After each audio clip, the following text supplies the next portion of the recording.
கர்த்தருடைய பரிசுத்த நாமத்துக்கு மகிமையுண்டாவதாக. செப்டம்பர் மாதம் 4வது வாரம் தேவன் நம்மோடு கூட இடைபடும்படியாய், தேவனாம் மத்தியில் மகிமைப்படும்படியாய் நாம் தேவனை நோக்கி ஜெபித்து இந்த ஆராதனையை தொடங்கலாம். மகா பரிசுத்தம் உள்ள தேவனே, நன்றியோடு சோதரிக்கிற ஆண்டவரே, என் கிருபை கைவிறதுக்கு நன்றி செலுத்துறாச்சா. தேவனே, இந்த மாதம் முழுவதும் நடத்தி வந்தபடியால் நன்றி செலுத்துறேன். இந்த 4வது வாரத்தில் கூட என் தேவ பிரசனை என் மத்தியில் இடைபடும்படியாக ஜெபிக்கிறேன். இப்படி மூலமாக கேட்கிற பிள்ளைகள் ஒவ்வொருவருக்கும் பேர் பேராணி ஆசீர்வதிக்கும்படியாக ஜெபிக்கிறேன். பிள்ளைகளுக்கு அது பிரயோஜனமா இருக்க முடியாது, நீங்க நடத்த முடியாது ஜெபிக்கிறேன். கிருபையினால் மறுத்து தொடர்ந்து நீ நடத்துங்க, ஆசீர்வதிங்க. கிருபையினால் மறுத்து மேற்பேச நல்ல பிதாவே. ஒரு பாடலை பாடி நாம் தேவ நாமத்தை மகிமைப்படுத்தலாம். எல்லாருக்கும் தெரிஞ்ச பாடல், மணவாளன் கர்த்தர் இயேசு வருகிறாரே, மணவாட்டி சந்திக்க ஆயத்தமா. கடைசி நாட்கள்ல மணவாட்டிகளாகினா அவரை சந்திப்பதற்கு நாம் ஆயத்தமுள்ளவர்களாக இருப்பதற்காக இந்த பாடலை நாம் பாடி தேவ நாமத்தை நாம் மகிமைப்படுத்தலாமா? மணவாளன் கர்த்தர் இயேசு வருகின்றாரே, மணவாட்டி சந்திக்க ஆயத்தம் தானா. மணவாளன் கர்த்தர் இயேசு வருகின்றாரே, மணவாட்டி சந்திக்க ஆயத்தம் தானா. என் பிரியமே நீ சுகவதி, எழுந்துவா உன்னை சரி சந்திக்கவே. என் பிரியமே நீ சுகவதி, எழுந்துவா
மணவாளன் கர்த்தர் இயேசு வருகின்றாரே, மணவாட்டி சந்திக்க ஆயத்தம் தானா? மணவாளன் கர்த்தர் இயேசு வருகின்றாரே, மணவாட்டி சந்திக்க ஆயத்தம் தானா? என் பிரியமே நீ ரூபவதி, எழுந்து வா உன்னை சரி சந்திக்கவே. என் பிரியமே நீ ரூபவதி, எழுந்து வா உன்னை சரி சந்திக்கவே. மணவாளன் கர்த்தர் இயேசு வருகின்றாரே, மணவாட்டி சந்திக்க ஆயத்தம் தானா? மணவாளன் கர்த்தர் இயேசு வருகின்றாரே, மணவாட்டி சந்திக்க ஆயத்தம் தானா? அல்லேலூயா. தேவனோடு சூத்திரிக்கிற கர்த்தாவே, மணவாளனாகிய கிறிஸ்துவே, உங்களுக்கு செலுத்த வேண்டிய மகிமையை கடத்தையும் ஆண்டவர் புரியும் உங்களுக்கு ஜாக்கிரதோடு செலுத்துற கர்த்தாவை துதிக்கிற கர்த்தாவே. ஓ அல்லேலூயா. ரிகா பாரா வாதியா த்லாதியா ரிபிலாவா ஓரா பாலா தீரவா கராதியா த்லோபிஷகர பாலா தியாத்லா நிரிகே இன்றைக்லோதனி விஷகர பாலா தீரவா கரபாலா வாதியா த்லாதியா ரிபிலாவா. ஆண்டவரே ஆயத்தப்படுத்தபடி ஆண்டவரே கர்த்தாவுடைய வருகைக்கு ஆண்டவரை தகுதிப்படுத்தபடி ஆண்டவருடைய பாதப்படி நேரம் வந்திருக்க ராஜா. ஆண்டவரே பா இந்த கால வேளையில என் தேவ பிரசன்னத்தினால ஒவ்வொரு நிரப்பும்படியா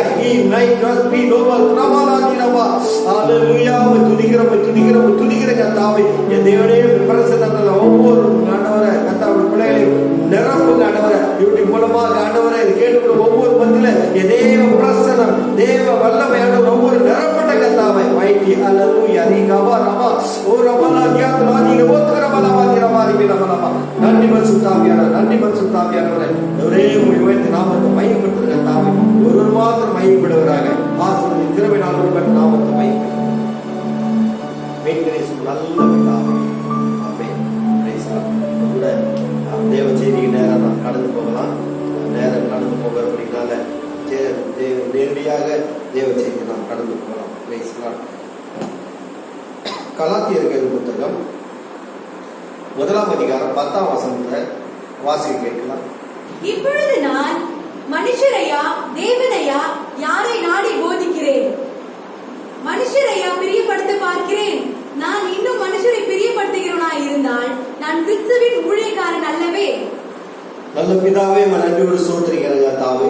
இந்த கடைசி நாட்களில் ஆண்டவரே கர்த்தாவே, நாங்கள் யாரை பிரியப்படுத்துகிறோம் என்று சொல்லி ஆண்டவரே நாங்கள் நிதானித்து பார்ப்பதற்கு பவுல் அப்போஸ்தலன் கலாத்தியர் சபைக்கு எழுதும்போது ஆண்டவரே நான் மனுஷனையா தேவனையா யாரை பிரியப்படுத்த பார்க்கிறேன் என்று சொன்னது போல ஆண்டவரே இந்த நாளில் கூட ஆண்டவரே நாங்கள் உண்மை பிரியப்படுத்துவதா என் தேவனாய் கர்த்தர் என்னோடு எங்களோடு நீங்க இடைப்படும்படியாய் ஜெபிக்கிறேன். ஆண்டவரே நாங்கள் மனுஷனை பிரியப்படுத்தாதபடி ஆண்டவரே உண்மை மாத்திரம் பிரியப்படுத்தி வாழ எங்களுக்கு இறக்க பாராட்டும்படியாய் ஜெபிக்கிறேன். என்னோடு எங்களோடு கொஞ்ச நேரம் இடைப்படுங்க. ஆசீர்வதிக்கிறோம் எல்லாம் பறித்துக் கொள்ளுங்க.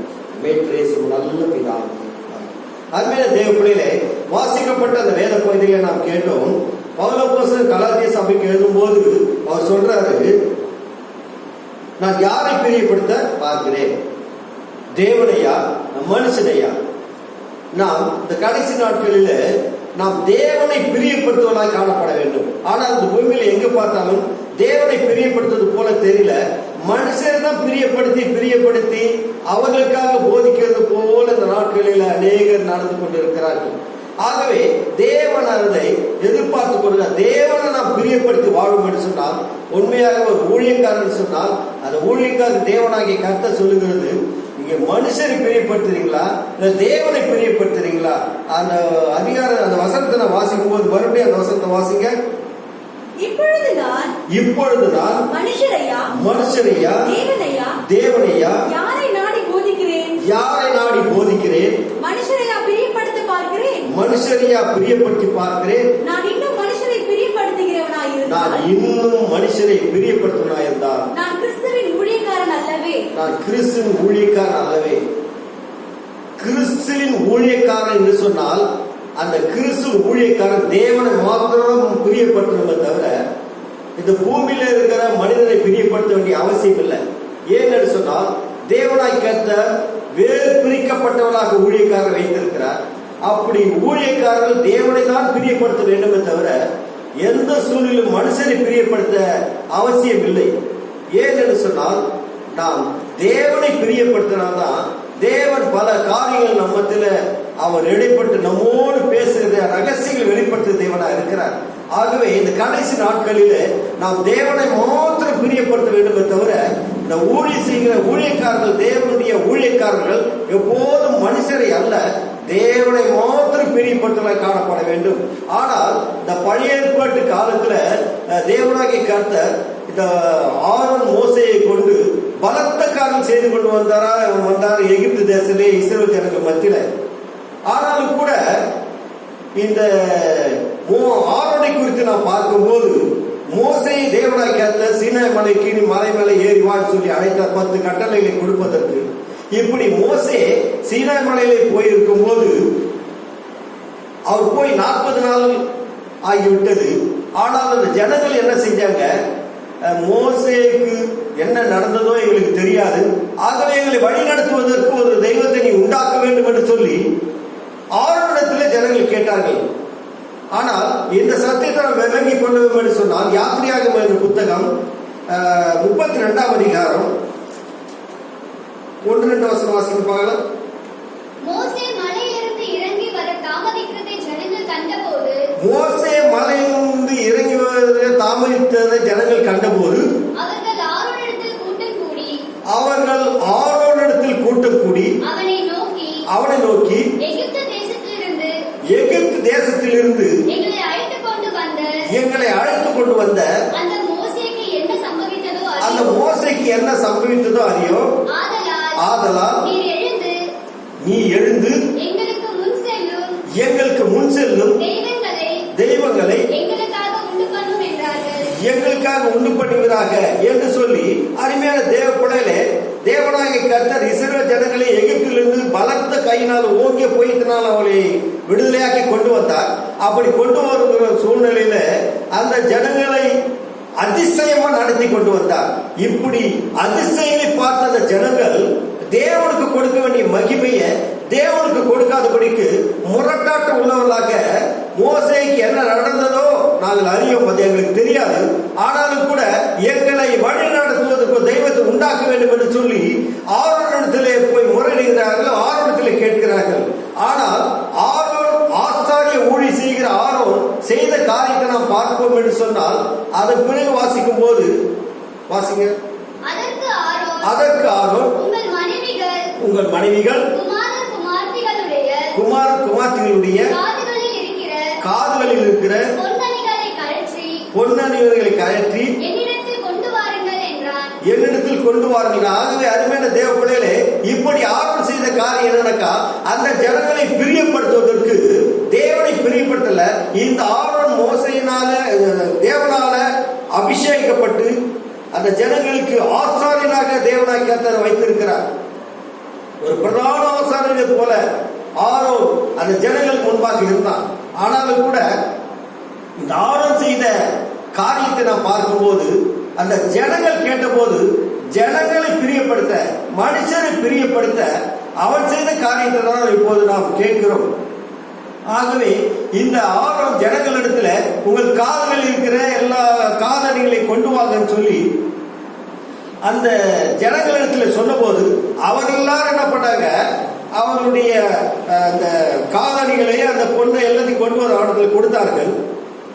அப்படி கொடுக்கப்பட்ட அந்த பொண்ணை இவர் என்ன செய்தாரு வாசிங்க.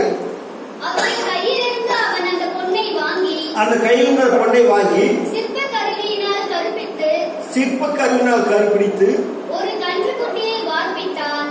ஒரு கன்றுக்குட்டியை அருமையான தேவ பிள்ளைகளை தேவனாகி கர்த்தர் அவர்களை அதிசயமா நடத்தி கொண்டு வந்தார்.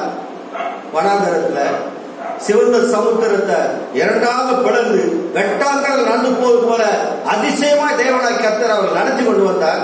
அவர்களை துரத்தி கொண்டு வந்த எகிப்தியர பார்வோனுடைய சேனையை அவருடைய கண்களுக்கு முன்பாக எல்லாரையும் அழித்து போட்டார். இப்படியாப்பட்ட பலத்த காரியங்களை பார்த்தது ஜனங்கள், முரட்டாட்டப்பட்ட ஜனங்கள், வணங்கா காட்டுள்ள ஜனங்கள் இந்த காரியத்தை அவர் பார்த்தார். அப்படி பார்த்து அவர் சொல்லும் போது 9ஆம் வசனம் வாசிமா.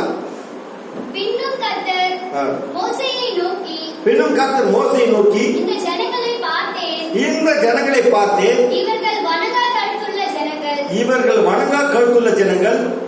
அருமையான தேவ பிள்ளைகளே, கர்த்தர் மோசே கிட்ட சொல்றாரு, இந்த ஜனங்களை நான் பார்த்தப்பா, இந்த ஜனங்க எப்படியாப்பட்டங்கனாக்கா வணங்க கழுத்துள்ள ஜனங்கள். எவ்வளவு அதிசயங்களை பார்த்தாலும் அற்புதங்களை பார்த்தாலும் இவர்கள் வணங்கா கழுத்துள்ள ஜனங்களாக இருந்து என்ன பண்றாங்க, ஆரோனிடத்துல சொல்லி அவங்க கண்டுபிடி உண்டாக்கி தெய்வத்தை உண்டாக்கி தேவனை மறந்து மனுஷனுக்கு கொடுக்க வேண்டிய மகிமையை இந்த ஆரோன் செய்து விட்டான். மனுஷனை பிரியப்படுத்த பார்த்தான். நீ உடனே இறங்கி போய் என்று சொல்லி கர்த்தர் என்ன பண்றாரு, மோசேய நீ இறங்கி போன்னு சொல்றாரு. 10ஆம் வசனம் வாசிங்களா. ஆகையால் என் கோபம் இவர்கள் மூலவும், என் கோபம் இவர்கள் மேல மூலம், நான் இவர்களை அழித்து போடவும், நான் இவர்களை அழித்து போடவும், நீ என்னை விட்டுவிடு, என்னை விட்டுவிடு, உன்னை ஒரு பெரிய ஜாதியாக்குவேன் என்றார். உன்னை ஒரு பெரிய ஜாதியாக்குவேன் சொல்றார்.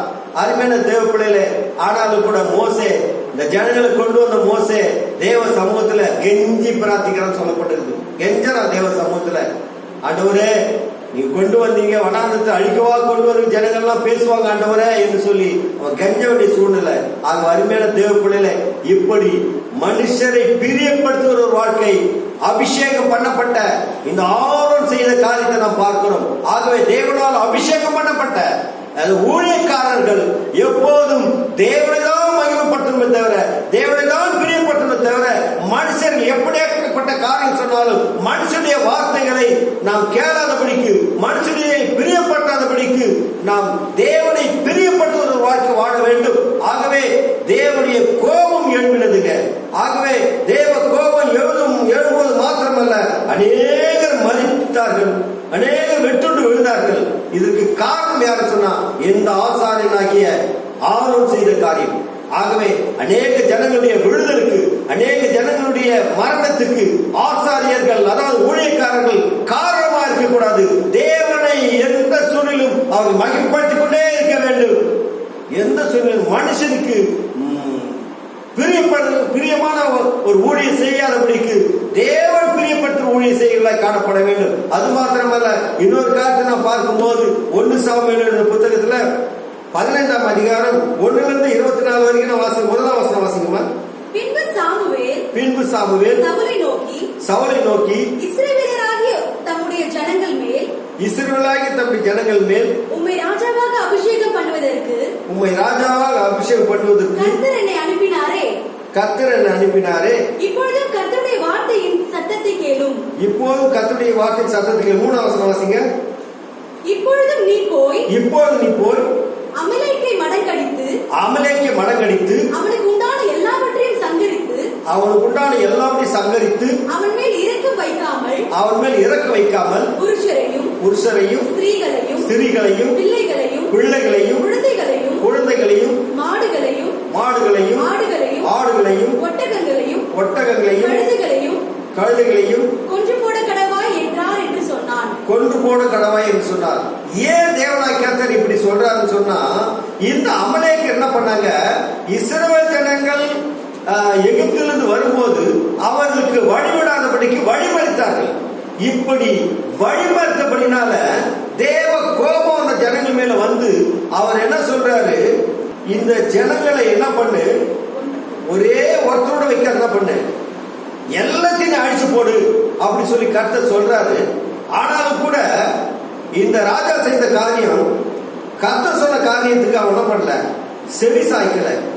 கர்த்தர் சொன்ன காரியத்தை செவி சாய்க்காதபடிக்கு அவன் செய்த காரியத்தை நாம் பார்ப்போம் என்று சொன்னால் 13ஆம் வசனம் வாசிங்க. சாமுவேல் சவுலிடத்தில் போனான். சவுல் அவனை நோக்கி, நீர் கர்த்தரால் ஆசீர்வதிக்கப்பட்டவர், கர்த்தருடைய வார்த்தையை நிறைவேற்றினேன் என்றார். அருமையான தேவ பிள்ளைகளே, இந்த சாமுவேல் சவுலிடத்துல போனாரு.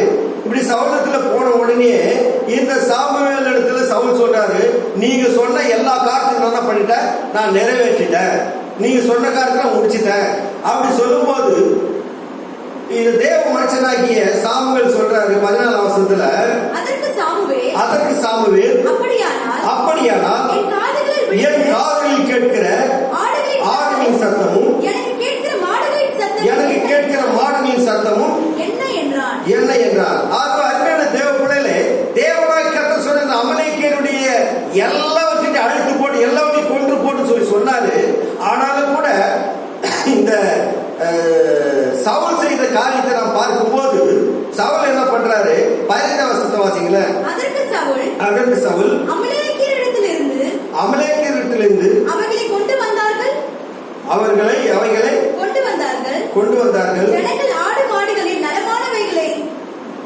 ஜனங்கள் ஆடு மாடுகளின் நலமானவைகளை உம்முடைய தேவனாகிய கர்த்தருக்கு பலியிடுவதற்கு என்ன பண்ண தப்ப வைத்தார்களாம். கர்த்தர் சொன்னாரு சாமுவேல் மூலமாக சவுல் இடத்துல. ஆனால் சவுல் போய் முறியடிக்க வேண்டிய எல்லாத்தையும் அழித்து கொள்ள வேண்டிய இந்த சவுளுடைய வாழ்க்கையில ஜனங்கள் சொன்ன காரியத்தை அவங்க கேட்டு என்ன பண்ணிட்டாங்க? நலமானது முதற்தரமானது இதெல்லாம் என்ன பண்ணிட்டாங்க? அவங்க எடுத்து பிடிச்சு வச்சுட்டு நாங்க எல்லாத்தையும் கர்த்தர் சொன்ன எல்லாத்தையும் நாங்க செஞ்சிட்டோம், இப்படி கர்த்தர் சொன்ன காரியத்தை நாம் முடித்து விட்டோம் என்று சொல்லி அவங்க சொல்லும் போது தேவனுக்கு கோபம் உண்டானது. கர்த்தர் சொன்ன காரியத்தை செய்யாதபடிக்கு கர்த்தருக்கு விரோதமான காரியத்தை செய்தபடினால தேவன் என்ன சொன்னாரு? தேவன் கோபப்பட்டாருங்க.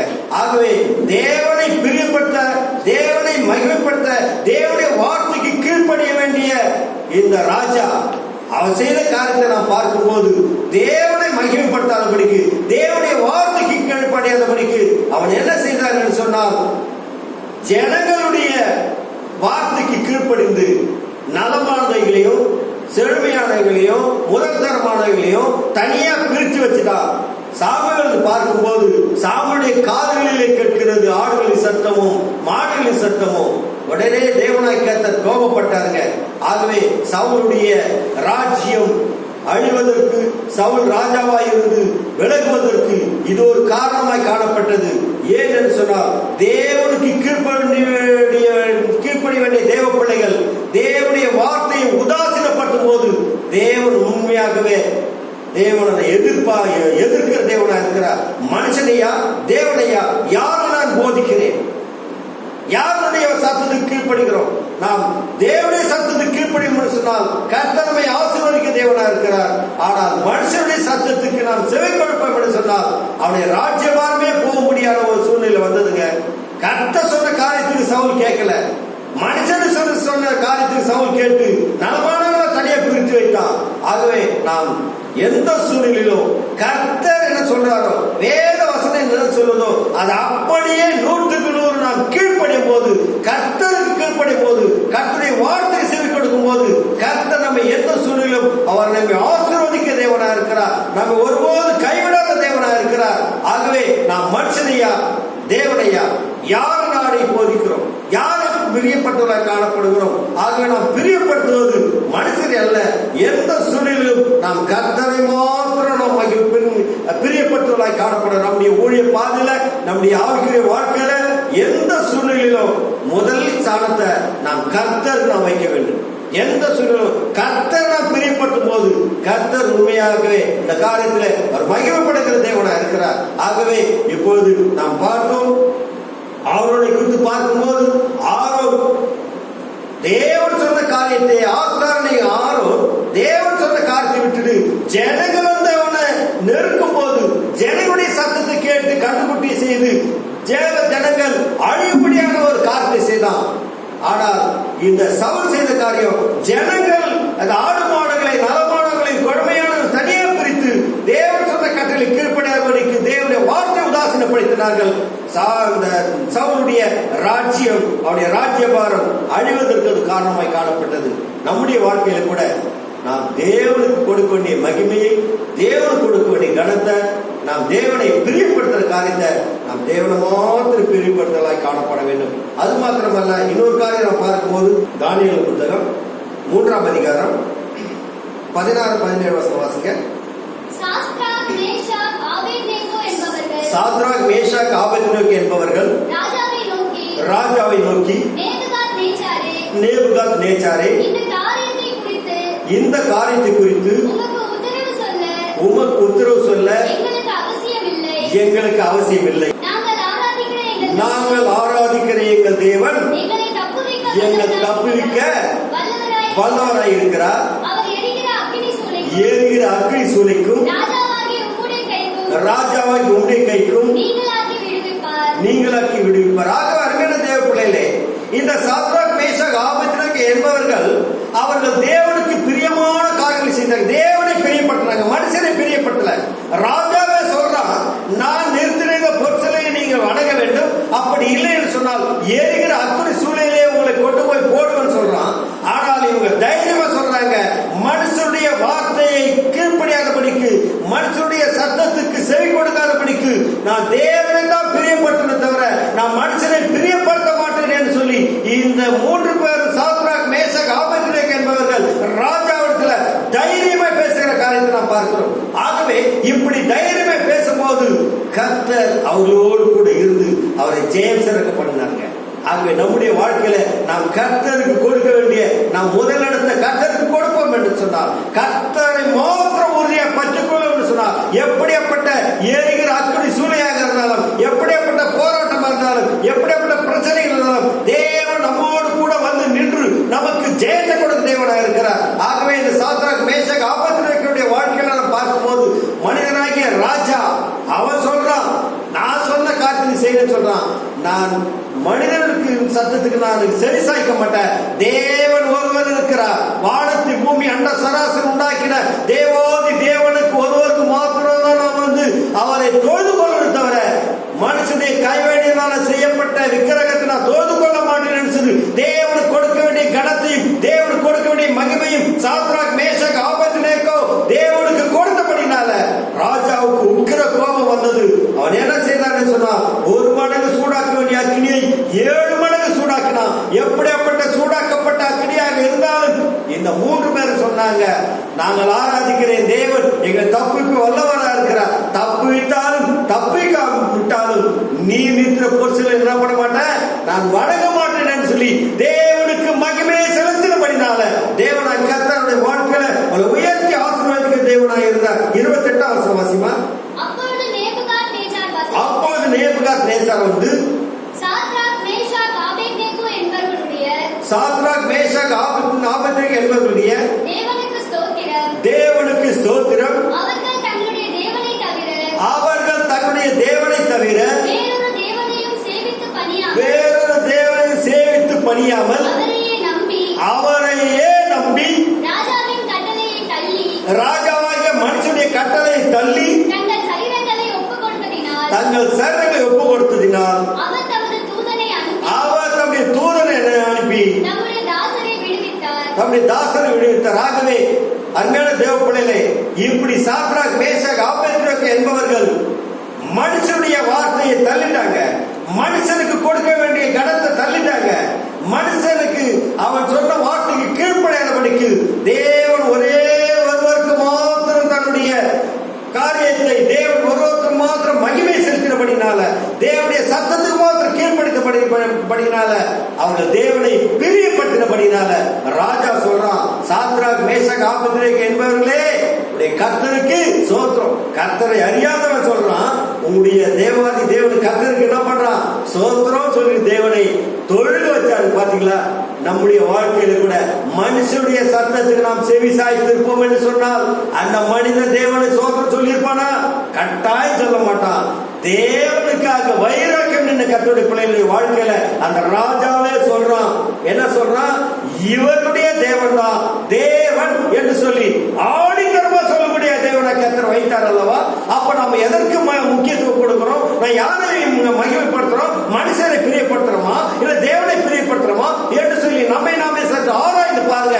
ஆனால் இந்த 3 கர்த்தருடைய பிள்ளைகளும் அவர் செய்த காரியத்தை நாம் பார்க்கும்போது மனுஷனுடைய சத்தத்துக்கு செவி கொடுக்காதபடிக்கு தேவனுடைய சத்தத்துக்கு செவி கொடுத்தார்கள். கர்த்தர் அவர்களை விடுவித்தார்கள். 29ஆம் வசனத்தை வாசிக்கும் போது, ஆகையால் சாத்ராக் மேஷாக் ஆபேத்நேகோ என்பவர்களுடைய தேவனுக்கு விரோதமாக தூஷண வார்த்தை சொல்லுகிற எந்த ஜனத்தாலும் எந்த ஜாதியானும் எந்த பாஷைக்காரனும் துண்டித்து போடப்படுவான். வாசிமா. அவனுடைய வீடு எருக்களமாக்கப்படும் என்று என்னாலே தீர்மானிக்கப்படுதாக. அருமையான தேவ பிள்ளைகளே, தேசத்திலே இப்படியாப்பட்ட ஒரு சட்டத்தையே போடக்கூடிய தேவனாய் கர்த்தர் என்ன செய்வார் என்று சொன்னால், நாம் மனுஷனை பிரியப்படுத்துறோமா இல்ல தேவனை பிரியப்படுத்துறோமா என்று சொல்லி பாருங்க. ஒரு தேசத்திலேயே ஒரு ராஜாவே சொல்றான், இந்த சாத்ராக் மேஷக் ஆபேத்நேகோவுடைய தேவன் தான் தேவன். அவர்களை விரோதமாக வந்தவர்களுடைய வீடு எருக்களமாக்கப்படும் என்று சொல்லி தேவனால் என்னாலே தீர்மானிக்கப்படுகிறது என்று சொல்றான். அது அருமையான தேவ பிள்ளை, இப்படி தேவனால் அபிஷேகம் பண்ணப்பட்ட ஆரோன், கர்த்தருக்காக வைராக்கி நிற்க வேண்டிய ஆரோன், தேவனுடைய ஊழியக்காரன் ஆசாரிய, மனுஷனுடைய சத்தத்தை கேட்டு கண்டுபிடி உண்டாக்கி அநேகர் விட்டு விழுந்தார்கள், செத்தார்கள்.